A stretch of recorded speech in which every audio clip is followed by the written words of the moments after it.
This is Story Sage TV, where heartfelt animated stories inspire hope, wisdom, and love.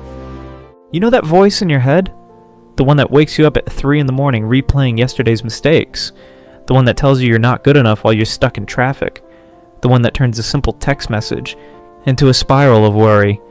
Maybe it's the voice that says you should have studied harder, worked smarter, been better. Maybe it criticizes how you look, what you said at lunch, or why you haven't figured your life out yet.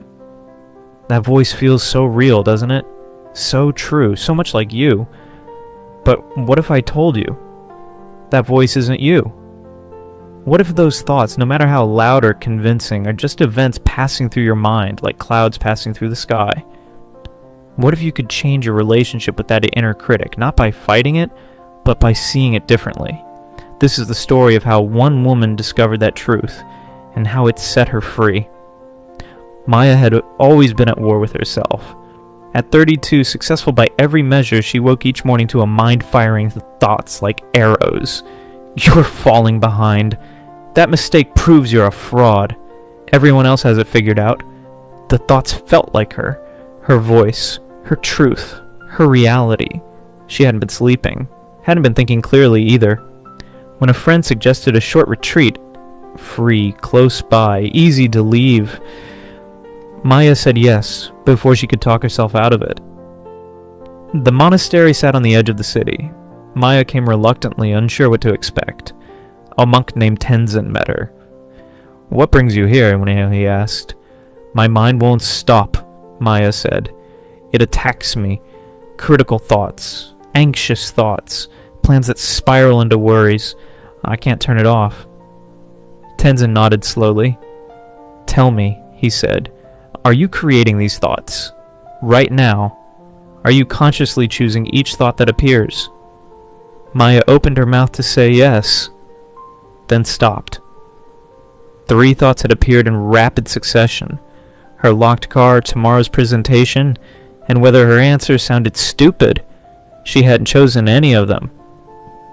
"They just appear," she said. Tenzin smiled. "And that," he said, "is the first liberation."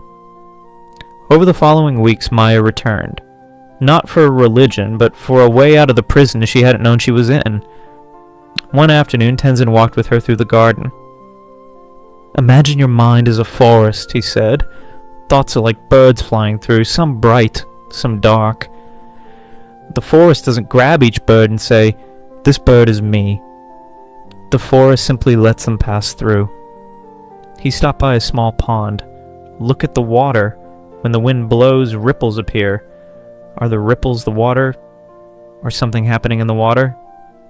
"Thoughts are ripples," he continued. "They arise from your past, your fears, your entire brain. They are events, whether in the mind. But you," he said softly, "the awareness that notices them. You are like the water itself, vast, unchanged by the ripples." Something in Maya's chest loosened. Tenzin taught her a simple practice. Sit for 5 minutes each morning. When a thought appears, simply note it. Say silently, thinking, not as judgment, as recognition. The first time Maya tried, she lasted 40 seconds. Thoughts came like a flood. She returned embarrassed. "Perfect," Tenzin said. "You saw the thoughts. That is the entire practice." "But I couldn't stop them." "Did I ask you to stop them?" he said. "The goal is not a silent mind, Maya. The goal is a seen mind." Once you see thoughts as passing events, rather than absolute truths, they begin to lose their power. The turning point came on an ordinary Tuesday. Maya was preparing for a high-stakes meeting when the familiar spiral began. "You're going to mess this up. You're not qualified." But this time, something different happened. A tiny space opened. She heard Tenzin's voice. "Change the sentence, not 'I am anxious.' Try 'anxiety is happening.'" She whispered it aloud. "Anxiety is happening." Something shifted. The anxiety was still there, but it felt less personal, less her, more like weather passing through. She took 3 breaths, labeled the sensation, fear, feeling, and walked into the meeting. It wasn't perfect, her voice shook. But she was no longer fighting herself, and that made all the difference. "You have discovered the witness," Tenzin told her.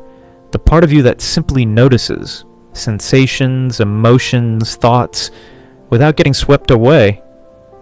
He taught her to strengthen it. The body scan. 5 minutes moving attention through the body, just observing. The pause practice. When triggered, take one full breath. Ask what is happening right now. Name the sensation before reacting. Noting emotion. While walking, silently note. Feeling, sensing, thinking.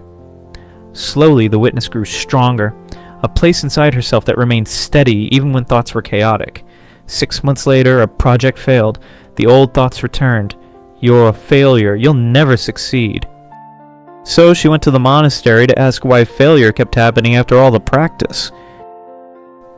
Tenzin asked gently, "Is failure a solid, permanent thing? Or is it a label your mind has placed on events?" The project had gone poorly. That was fact. But failure was interpretation. The same event could be called failure, learning, bad timing, or many other things, Tenzin said. The event is neutral. The suffering comes from how tightly you grip the story. He taught her to notice difficult thoughts and say, "This is a failure story. Not this is true. Not this is false. Simply, this is a story my mind is telling." The practice created breathing room. Tenzin warned her of pitfalls. Some use mindfulness to avoid emotions, watching anger but never addressing its cause. This is spiritual bypass. Others try to force thoughts away. The mind rebels. What we resist, we strengthen. Still others become perfectionists, expecting instant peace. They beat themselves up for having thoughts, creating more suffering, and some misread no self as nihilism, thinking nothing matters. The opposite is true. When you're not trapped in your story, you're free to respond with genuine care and wisdom. A year into practice, the witness became portable, a skill she carried everywhere. She developed simple habits. Morning 3 conscious breaths, setting an intention. I will observe, not identify. Daily reminders. 2 60-second pauses to notice sensations, thoughts, emotions. Stress phrases. This is a thought, not a fact. Thoughts can pass. I can let this one go. 5 minutes noting how thoughts arose and passed throughout the day. The practices were simple. Their cumulative effect was profound. Maya still had difficult thoughts. Anxiety still visited. Self-doubt still appeared. But everything had changed. The thoughts were no longer tyrants, they were guests. Sometimes unwelcome, always temporary. She'd stopped fighting herself. The constant inner war had ended. Not because she'd become perfect, but because she'd stopped demanding perfection. In meetings, when "you're not enough" appeared, she'd note it, doubt thought, and keep speaking. In relationships, when hurt arose, she could pause, name it, and choose how to respond. At night, when her mind spun with worries, she could watch the thoughts like clouds passing across the sky of her awareness. She'd found something she never knew existed, a steady place inside herself that wasn't dependent on circumstances, achievements, or approval. Years later, Maya returned to the monastery. "Teacher," she said, "I came here because my mind was attacking me. Now my mind still has difficult thoughts, but I'm no longer at war. How did such simple practices create such change?" Tenzin smiled. "You learned the most important lesson. You are not your thoughts. You're the vast awareness in which thoughts appear and disappear. The sky doesn't become the weather. The ocean doesn't become the waves. And you are not the passing contents of your mind." He paused by the pond. "Look at the water. If I throw a stone," he tossed a pebble, shattering their reflections, "your image disappears. Yet the water remains. The reflection returns." Thoughts and emotions are like these ripples, constantly appearing, constantly dissolving. The witness you've cultivated is like the water itself, unchanged by what passes through it. "So the practice never ends," Maya said. No, but it becomes easier, more natural, until witnessing becomes your default way of being. That's when you're truly free, not from thoughts, but from the belief that thoughts define you. She thanked him for all the invaluable lessons he had taught her and left the temple with a grateful heart. Maya's experience is common. Suffering usually does not come from circumstances themselves, but from the way the mind interprets and reacts to them. The invitation is simple, though not easy. Notice that thoughts arise without your permission. See how quickly identification turns them into a problem.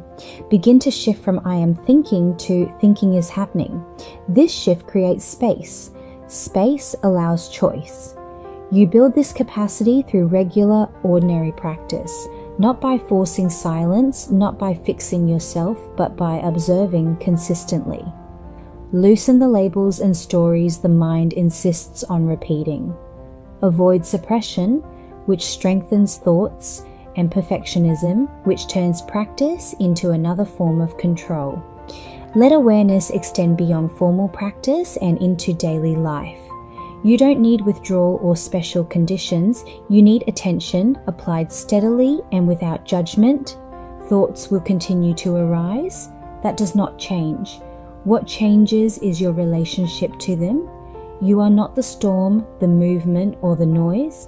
You are the awareness in which they occur. Begin today. Sit for 5 minutes. Watch the mind. Name what appears. And remember, you are not the storm, the movement, or the noise, but the open sky that was never threatened by any of them. The mind is a powerful force. When disciplined, it becomes your greatest ally. Master it, and nothing within can defeat you. Subscribe to never miss our latest inspiring animated stories.